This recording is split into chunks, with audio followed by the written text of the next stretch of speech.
I'd like to welcome everyone to today's webinar.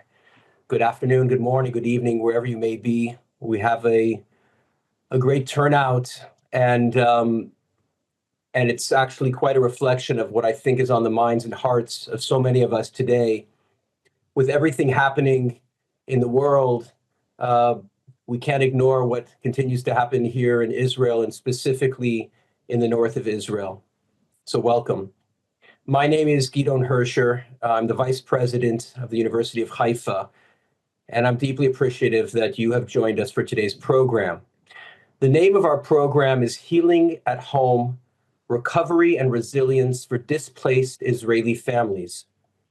We're joined by two experts today, Dr. Yael Mayer and Dr. Yael Enav, two truly inspiring individuals from University of Haifa's Department of Counseling and Human Development, and the creators of a very unique program at the university that we call Home Within the Heart.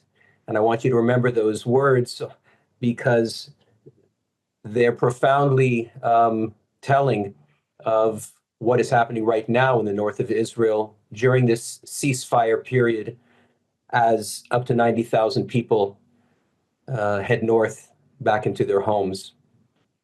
Just by way of reminder, as Hezbollah and Hamas launched their relentless assaults on Israel's north and south, respectively, on October 7th, there were 90,000 families that were literally uprooted in a moment. They became refugees in their own country. And in response, in immediate response, and we'll hear just how immediate it was, the University of Haifa launched the Home Within the Heart program. Was designed to meet the unique needs of displaced families by redefining the concept of home. The program you're about to hear about is guided by a fundamental principle, and that is that family serves as the primary protective factor for children and parents' well-being. We often hear that parents are the primary educator of our children, and today the focus is going to be on the nature of the family as a unit.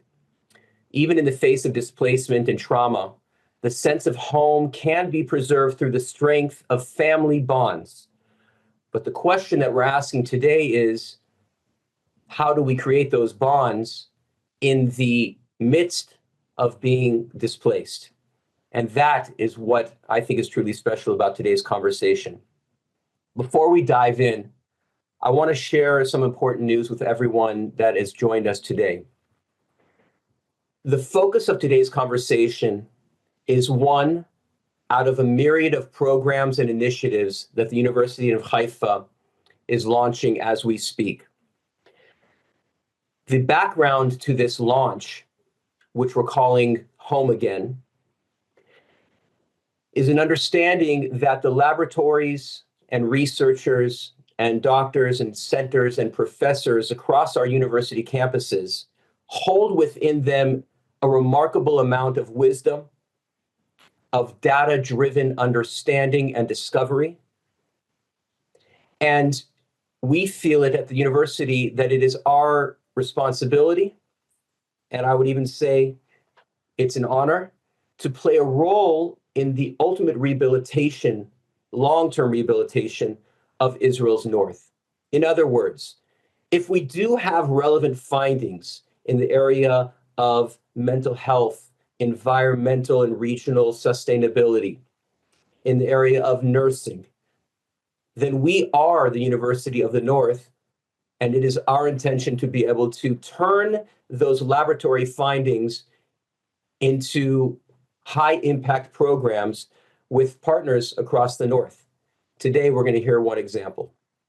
In today's discussion, Dr. Mayer and Dr. Enav will share their experiences working with over 350 families from the Gaza Envelope, the northern border, and beyond. And they're going to share how they've been able to support and promote resilience among Israeli families that were directly affected and still are directly affected by the war. We're also thrilled to share a brief clip on their incredible work, and this will serve as a preview for what is to come in today's program. So let's go ahead and share that video now. On October 7, Yael and I literally dropped everything that we do, everything. And our hearts and our minds and our resources are all into Home Within the Heart. There's a lot of work to do in the north of Israel to support the families that were severely traumatized. Parents that asked us, do you think my daughter really knows there's a war out there? They imagine, wow, they're so vulnerable, so maybe it's better to protect them and not to talk with them about those things. Children are excellent observers, but they're very bad interpreters. So our job as parents is to help them process and interpret what they see and experience. We know from research, from practice, that if they talk with children about the trauma, it helps the children to process it.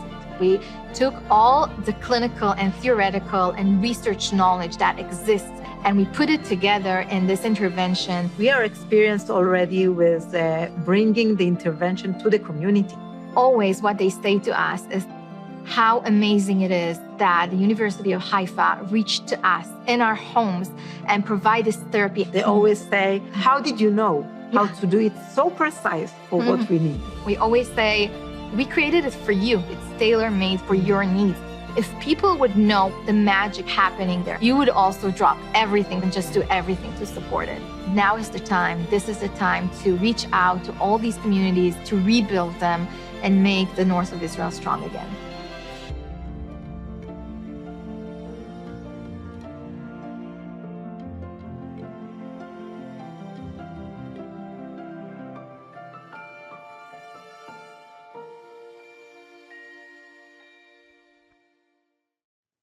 We don't often think about doctors in a laboratory as heroes. It's not a natural association that we create in our minds, but Yael and Yael have broken out of that model completely.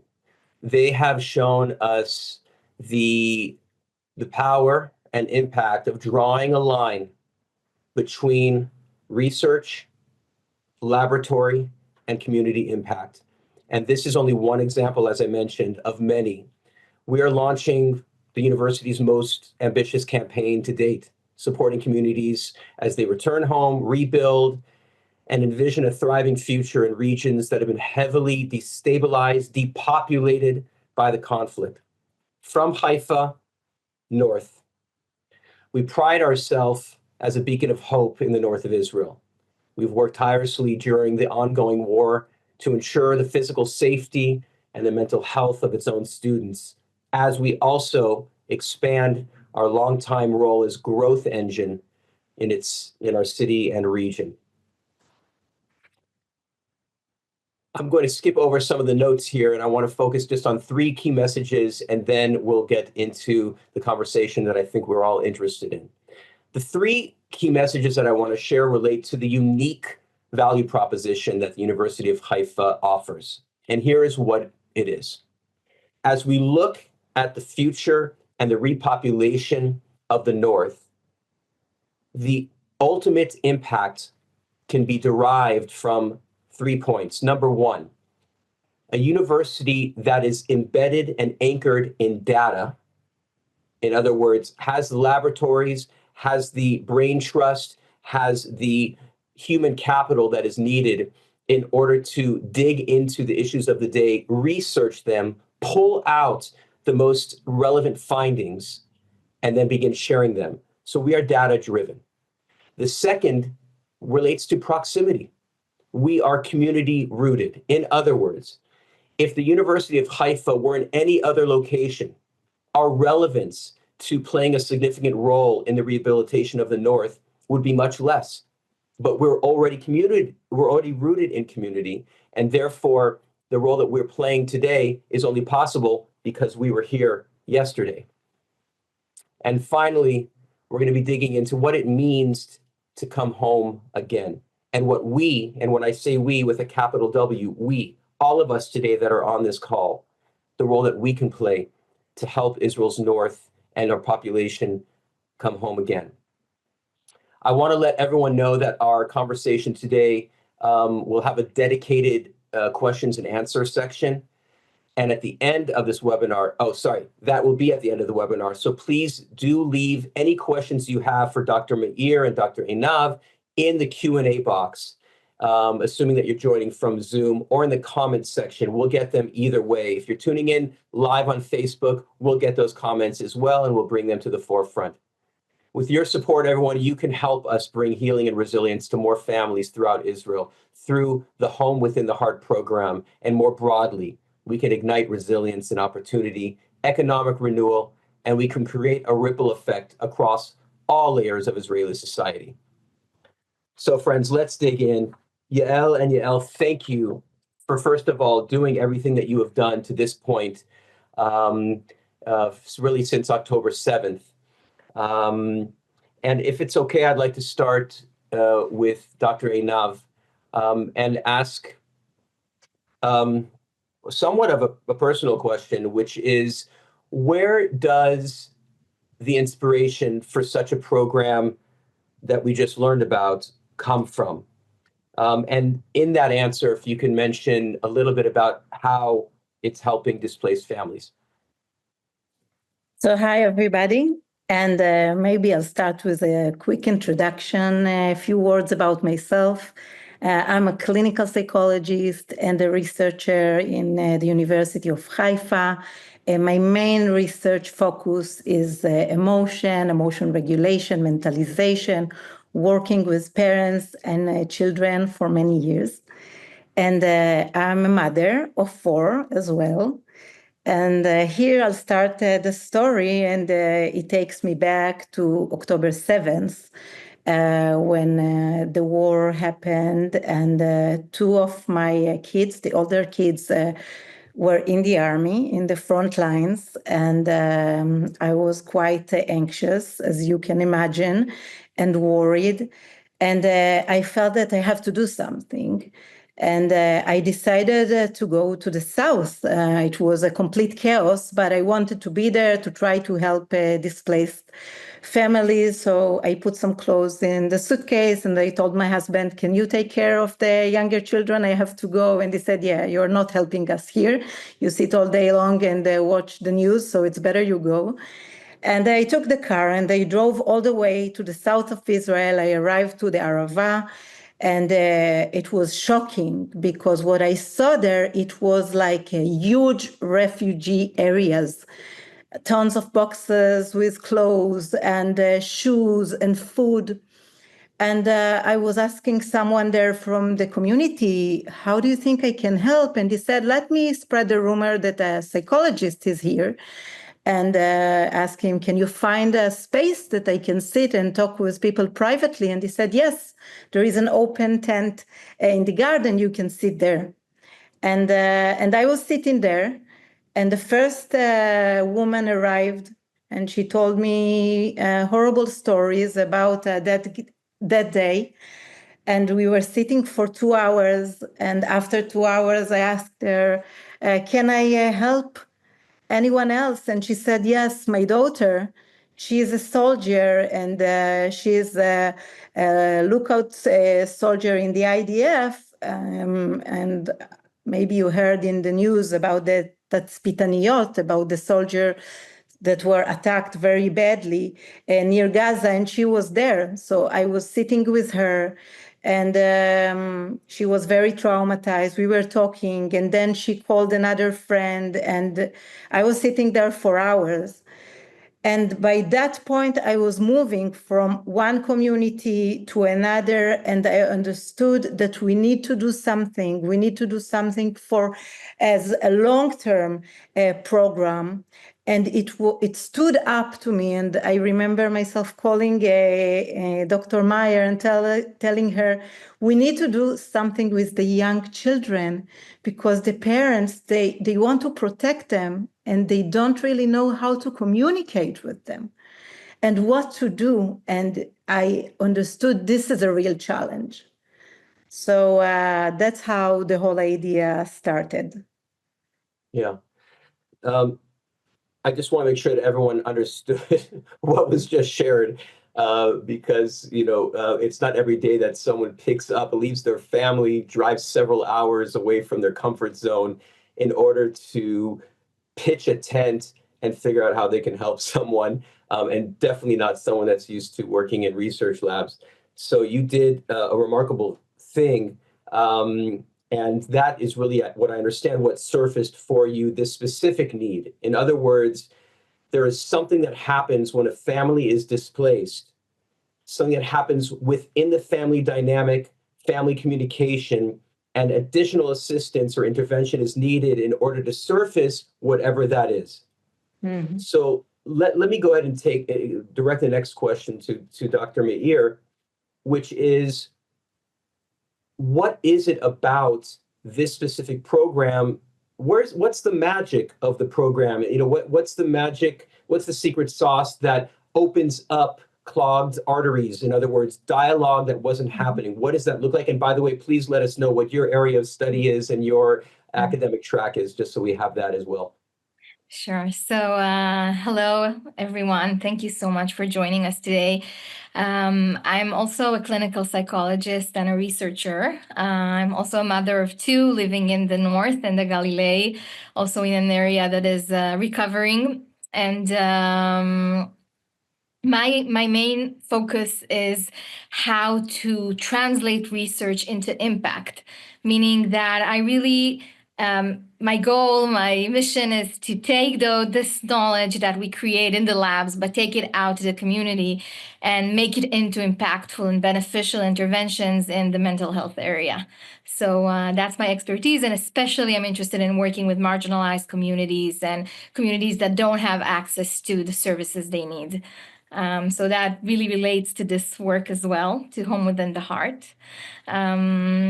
So maybe I'll take it from there, from where Yael started to describe. And really what we did later on is that we just went to the communities and spoke with them. We understood that the work we need to do right now is out of our labs, out of our psychology couches. We really have to go out there and be with the communities and meet their needs.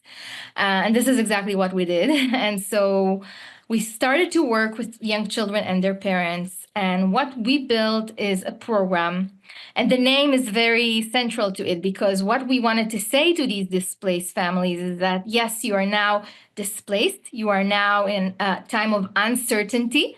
So maybe it's a good time to say that how this displacement looks like, right? I mean people that one day suddenly, with no notice, just needed to leave their homes with nothing, just their shoes and clothes, and go to evacuation spaces or any spaces that were not ready for them, because it was also surprising, right? So these people were in a completely chaotic place, and we understood that we have to bring them back into themselves and understand the resources they have. But most importantly is that we have to connect the children to them. So what we did is we built a program that is in just 5 sessions, which is a very short-term program, in a dyadic manner, meaning that a parent with the child together in a group setting, in the evacuation spaces themselves. We don't expect the parents to come to us to the clinics, we come to them. And in these 5 sessions, we managed to take them through a journey of play and experience and reconnect them. Just reconnect them together and help them find each other so children can rely on their parents again. I'm thinking if it's a good time to share the slide, Gideon, to describe. Yeah, let's do that, and maybe just take us through this. I know it's not as good as an actual experiential play opportunity, but take us through what it feels like Sure. for the family. Sure.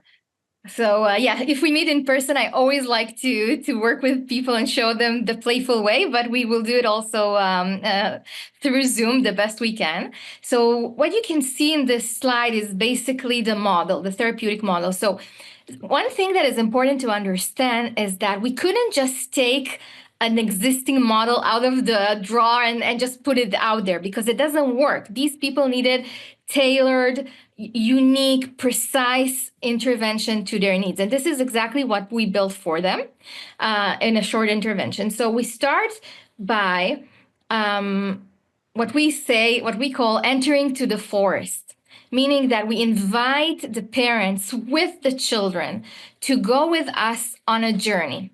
And if you can imagine, you see the green circle, which is up there, which is a map, a treasure map that we invite all the parents and children to sit around it and look at the different figures, fantastic figures that are out there. And the whole journey is illustrated in that map. So everyone is sitting around. And in the first session, what we do is that we introduce to children little bunnies. I can show them here. And these bunnies are personally needed for each child by grandmothers all around Israel, just to remind that some of the children lost their grandmothers in the brutal attack. So in a kind of like an unconscious way, another grandmother around Israel is creating a bunny for a child that may lost his own grandmother. And what we do with this bunny is not just for fun or because it's nice to have a gift. We ask the children to take care of the bunny. We say that the bunny might be scared or worried, and now it's their responsibility or role to take care of the bunny. And we know that moving children into agency and meaning is the most important thing to deal with trauma. We want to get them out of the helplessness and know that they can care for others. So caring is a big thing. And we always say the parents are looking after the kids and then the kids are looking after the bunnies. And in the second meeting session, we meet the dragon, which is a hand puppet of a dragon that invites the children and the parents to discuss their difficult feelings, experiences, fears in a safe way where the mental health clinician is supporting the conversations and helping them to speak about the difficult things they went through. In the third session, children and parents discover their magical powers and they become magicians and they play. And at the fourth session, they find the family treasure, which is the family bond. The family itself is the treasure. In the fifth session, we meet only the parents, and this is the time to take all the experiences and conceptualize them and explain exactly what they went through and what they practice, because it's important. We don't just talk. We give them strategies and we say, look, now you can take it home. For example, we teach them to do the bunny breathing, putting it on the tummy, and if the bunny moves, the bunny relaxes. And then we teach them breathing techniques. We teach them emotional regulation. We teach them how to speak with their children, ask them questions. They practice that. They don't just speak, they practice, but then we explain, now you can do it at home. And they move between two areas all the time in the program, between the treasure map that was created. And the second thing you can see there in a picture is the playful area where they can actually play and experience. And you can see how parents that, like they say to us, I was completely feeling like a zombie. I don't know where I am. And suddenly I'm here, and the parents are crawling and jumping and playing and hugging their children. And we always say, the facilitators are coming back from these programs saying, what, it's amazing. And we always say, yes, that's the magic of home within the heart, the magic of the bonding and love that we want to bring back to the families that went through such difficult events. Thank you for that. That makes it very clear. For those of you that think you just watched a board game commercial, think again. This is a very thoughtful and sophisticated and data-driven play therapy tool. And we understand from research that when it comes to communication glitches, when it comes to trauma, anxiety, and family dysfunction, one of the most profound ways of helping reignite the conversation, the dialogue, is through play therapy, and specifically through the concepts that were shared here. There's one other finding that I'll turn to Dr. Enav, The other finding is that this does not have to be a prolonged therapy intervention. You just saw the slide. It had 5 steps to it. That means 5 sessions that, if they are prepared properly and administered properly, you can actually provide the family with the tools that they need and then set them free and get them back on track. With that in mind, Dr. Enav, I was wondering if you would be able to share an example, a real example of a family that struggled with some of the things that Dr. Mayer noted, the play therapy assists with. Can you give us just a live example on that? Yes, of course. So there are many examples, but I'll choose one, and I'll tell you the story of Gaia and Israel. Basically, Israel, on that horrible day, he had to leave his wife and his 2 daughters. One of them is Gaia. She was 5 years old back then, and she has another a younger daughter that was 2.5 years old, and her mom was pregnant.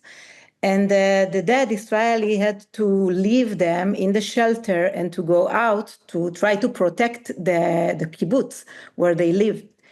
And unfortunately, he was injured and very severely. He was taken to the hospital.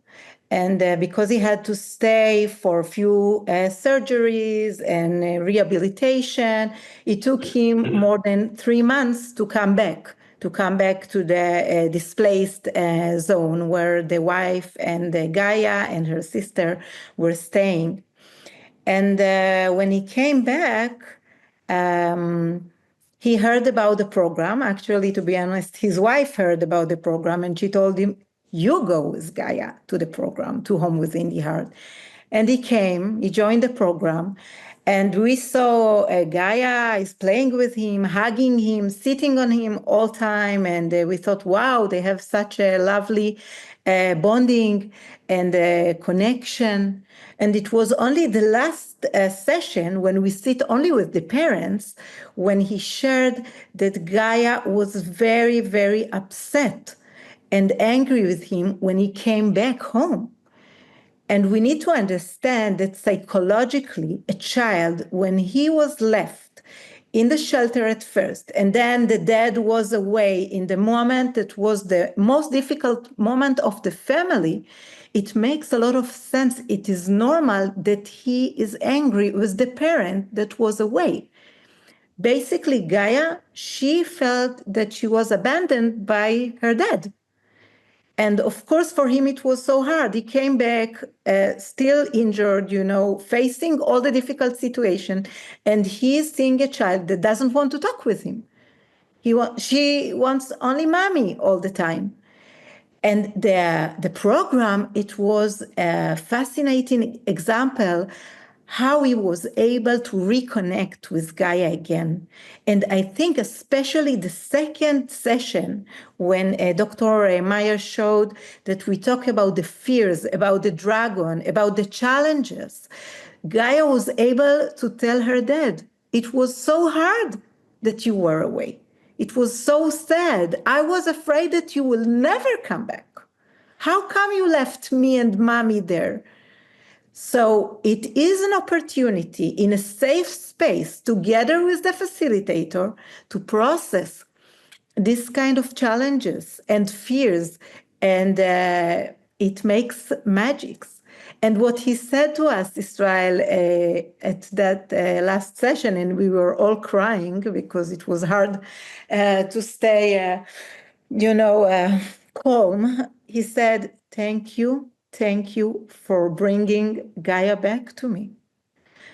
And just to say that many parents were away, sometimes physically, because they were injured or on reserve duty, or for different reasons they were away. Or sometimes the parents are away mentally, because the survival mode doesn't let them be their presence with their children. So that's one example for a family that build the bonding and reconnected again, and the psychological principle of reconnection. Thank you. I use the word magic, you use the word magic, but the truth is that if you unpack it, it's not magic.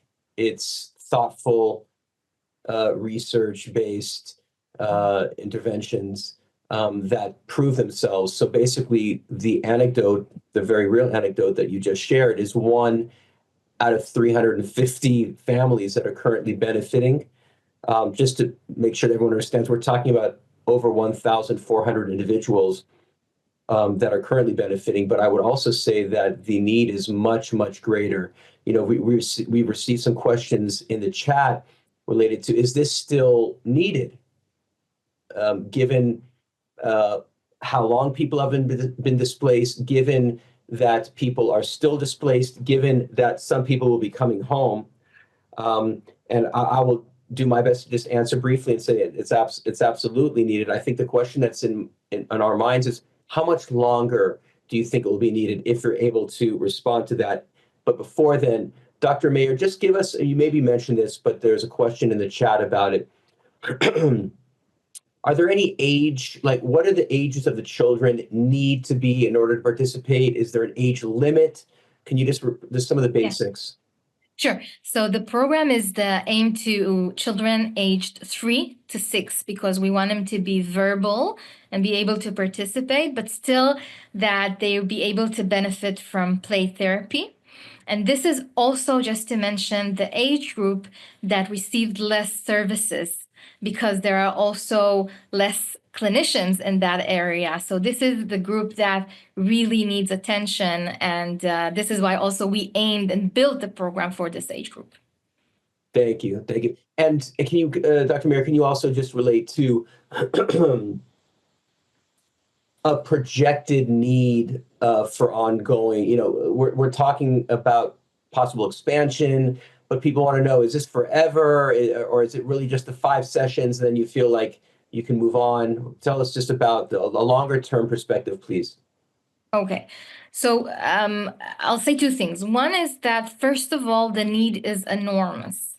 And the need for the program will stay with us for the next at least 1-2 years, when we need to rebuild the communities, because people are in different stages need the program. For example, imagine communities that are displaced and going back to their homes, needing to rebuild the community, rebuild the place, and the children need to feel safe again in a place that they were told that was dangerous, and because of that they left. So they really need this program when they're coming back. Also, there are families of parents that are doing reserve duties, and they're away from home for very long periods of time, sometimes a year. And we see a lot of disconnection. So these families are in a huge need for this program.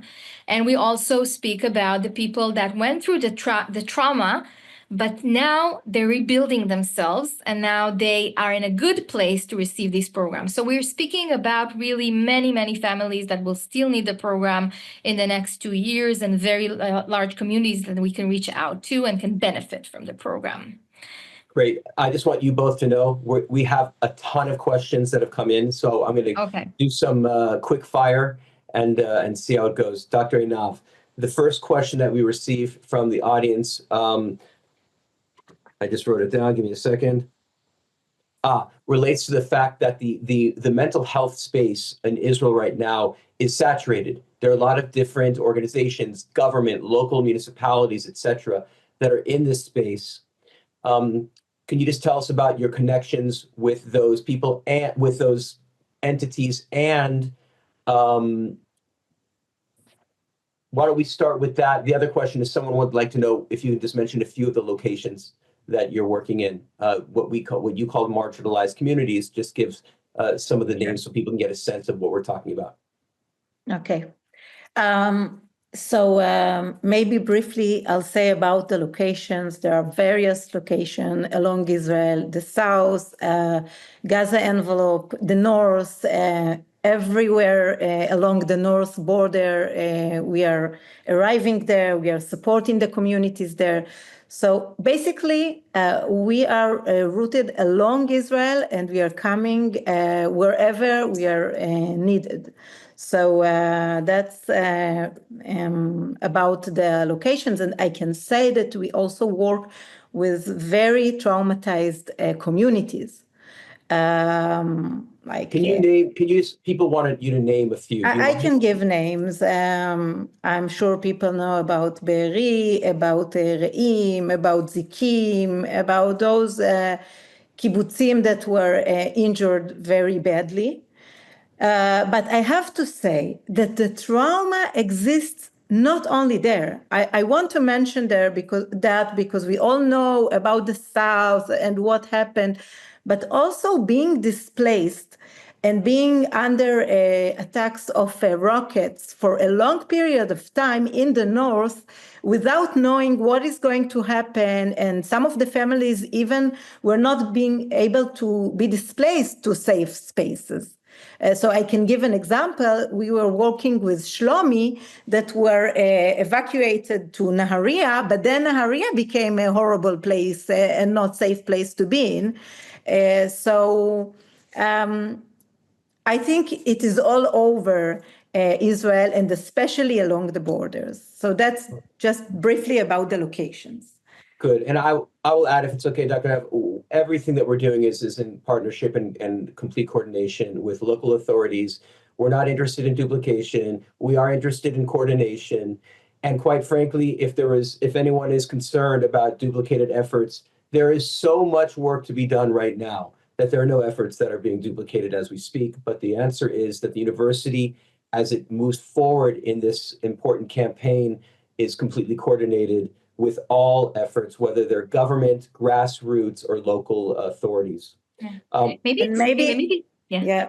One word about that. There is something about this population of young children that we see there is such a lack in services that everybody is so happy to collaborate and to work together. So definitely that's not something we they call us worry about. They call us, can the university, because the welfare, first of all, they are swamped with the needs. But second, but it's important to understand also that the welfare systems, the organizations, they don't necessarily have all these specialized programs that the University of Haifa can offer them. So in this place, there is a unique collaboration and an opportunity for the university to come in with all this knowledge and data-driven programs like Home Within the Heart and provide the services to these, the welfare services and the services that are the local services. And in Home Within the Heart, the collaboration is really, really strong. We bring the knowledge and the program, and they're really happy to receive it and also to learn from it and then implement it also for the long term there. Yeah. You know, on the one hand, we're delighted that this program now exists. And on the other hand, we only wish that it had existed earlier. I'm looking at a note right now on my computer from someone that's on this call who wrote the following. After the Yom Kippur War in early 1974, when I came home from the army after an extended absence, my son, age 1, greeted me by using his spoon to angrily bang on the table, right? And I often think about what programs like this could do for families that ask themselves, what is happening right now? I've had no choice. I've been uprooted. And now I'm left with this new dynamic in my family that I don't know how to deal with. That leads to another interesting question we've received that I did not expect, which is, and I'll ask Dr. Mayer to respond, do these methods, could these methods help families that might have been dysfunctional to begin with? Okay, that's a very good question. So I'll say that, first of all, we see that this program is very beneficial for very diverse groups and families. because it's easy to relate with the playful and experiential way that we deliver it. So for most of the families, they could benefit from the program. One of the most interesting things that was interesting for me and Yael to discover is that for many families, they could use it because they do have these structures of connection and attachment that were built before the war. And now we just kind of like bring up the resources that is the beautiful thing, is that they have the resources, but we need to enlighten them and show them. We always say like, it's like we bring light and show them, here's the resource, here's a resource that you have inside you, but we remind you and we practice with you. But I will say that in every group, usually there is one dyad or a parent or a family that do needs a little bit more. And this short-term program is not enough. And we know as clinicians that some families need long-term interventions, right? But the thing is that we could see these families, screen them, and then help them, because we work with the local authorities and organizations. So we help these families to refer them to the right place. And it's a huge thing, because otherwise these families would stay not knowing the help they need and not reaching to the places and the right interventions and responses that they need. And we help them, and we make sure that every family that has the need for long-term programs will be able to reach these programs in the local community. Thank you. Thank you for that. I want. It's interesting that I'm delighted that there's so many questions coming in. There are 3 questions that came in that refer to the 5th session specifically. Mm-hmm. And the request is to elaborate a little bit more on what happens in that session, in that last session. Can you expand upon what you mean when you say reflection and processing, and how you conceptualize with the parents? And we probably have like 1.5 minutes for this answer. So whoever's going to take it, you figure it out. Mm-hmm. Yael, you want to?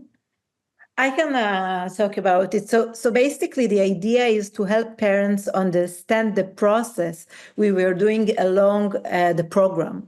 And we talk with every parent, and they share how they feel, what they see, what they learned.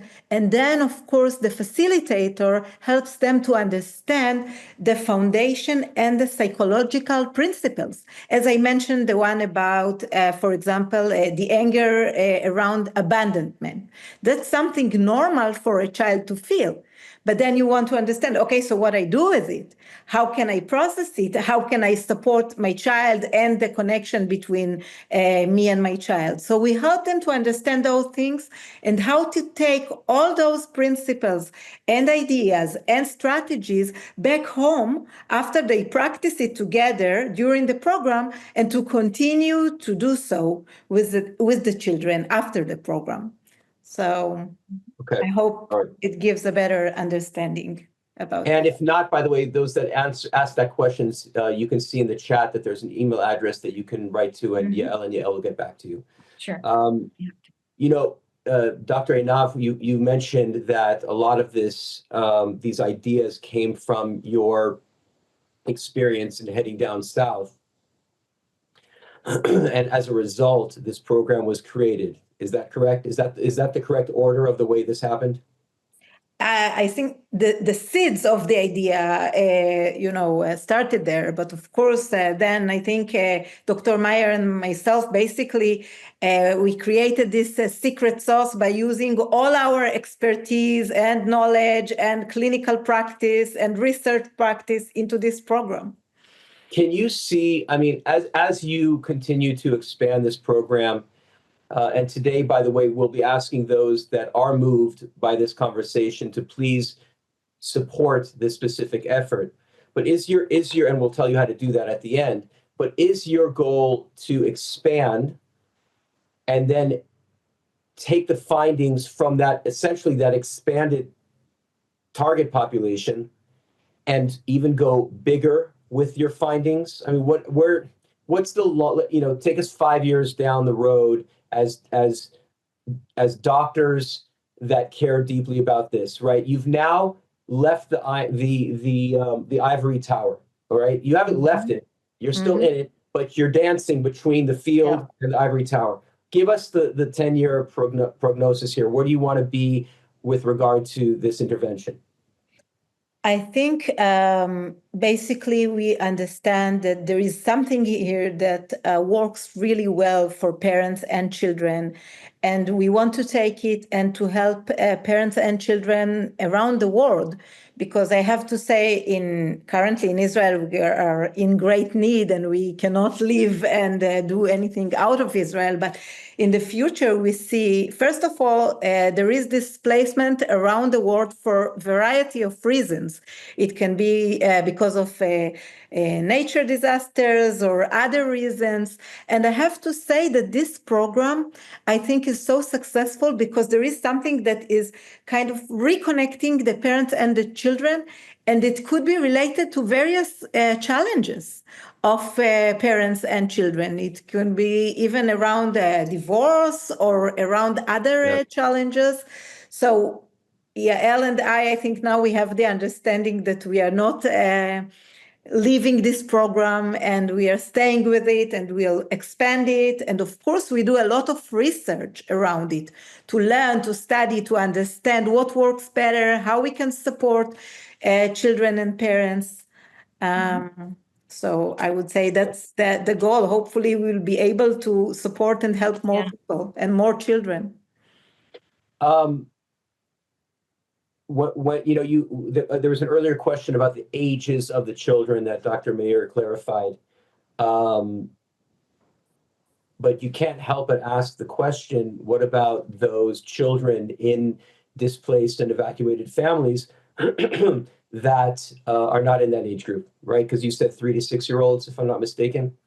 So what about other what about other family members that are not in that age group? What's your thoughts about that? Are there other public services that are available? Or just relate to that, please. Maybe we could say one thing is that when a parent is participating in this program, they receive strategies and principles that they could use in their homes with their other children, also the older children. So every parent that we reach out and and receives the program brings to their family this and impact also the older children. And yes, there are also other programs, and it's also our dream to adapt, and we have many ideas also of adaptation of the program for older ages. The reason that we are focusing on the younger ages is, like I said, because we see that there is a much need around it, less knowledge, and also it's important to understand that there's less evidence-based knowledge. This program is evidence-based. Every detail, every bit that we do in this 1 hour, 1.5 hours is very, very, very well thought. Very well thought and research-based. And also we study the program and we see how successful it is. We were very surprised when we saw, because we were amazed how in such a short intervention we saw significant decrease in anxiety of the parents, significant decrease in anxiety of the children, and better understanding and self-efficacy or the perception of the parents that they can support their children. But most importantly, we saw the increase in the bonding and the empowerment of the bonding between the parents and the children, not just with self-report, but also with objective observers that are there doing clinical observations, validated observations. And we saw on all measures that from session to session, we could see how the bonding becomes better. The affection of the parents that at the beginning are disconnected and disoriented, and suddenly they are oriented, they're focused on their children, and they know how to better communicate with them. Yeah, thank you for that. Dr. Enav and Dr. Mayer, we're gonna close up. I'm gonna ask one final question, and then we're gonna bring this conversation to a close with the understanding that anyone that is interested in continuing this conversation, learning more about Home Within the Heart, we are available, and we have provided that contact information for you in the chat. Dr. Enav, we've had over 100 people on this call. and many others that are tuning in on Facebook. You now have the opportunity to convey one final message to them. It could be whatever is on your heart right now. It could be what you hope that they will share with their families when they disconnect from this webinar. What is that one message that you really think they need to know and share? First of all, I would like to say thank you, because it warms my heart to see so many people that care and come here to listen to us. And so I would like to say thank you. And I just want to say that somehow we have the huge opportunity to support families and to help parents and children in a program that is amazing, not very long program, not very expensive one, and we know how to do it. I can say now, after a year running this program, we have the foundation, we know how to do it. So whoever is able to support this program, I just send a huge thank you. Thank you to you both. We're gonna close up, but I think that this discussion has been so insightful, at some points painful, at some points uplifting, but none of this would be possible without you both and the university and your commitment to a healthier Israel. I want to apologize if any questions were not answered, but as I mentioned, you can send those questions to info@afuh.org, American Friends of University of Haifa.org. And I also want everyone to know that any gifts made today or tomorrow on that website will go directly to Home Within the Heart. And we hope that you will consider making a gift, especially if you were engaged and moved and connected to the important work that that is being undertaken by both of these remarkable Yaels. I will also remind everyone that this is one of a series of webinars that we will be bringing to you, and we hope that you'll continue to join us. The subject matter is dynamic. It will change just as the situation is dynamic, as we have seen over the last year and a half plus. We are all hoping for quieter days. We're hoping for more peaceful days. We're hoping that this program will not be needed anymore, but for the time being, it is absolutely needed. And we're glad that you're here with us, standing shoulder to shoulder. Thank you again for your participation, for your support, and we hope to see you again on the next AFUH webinar.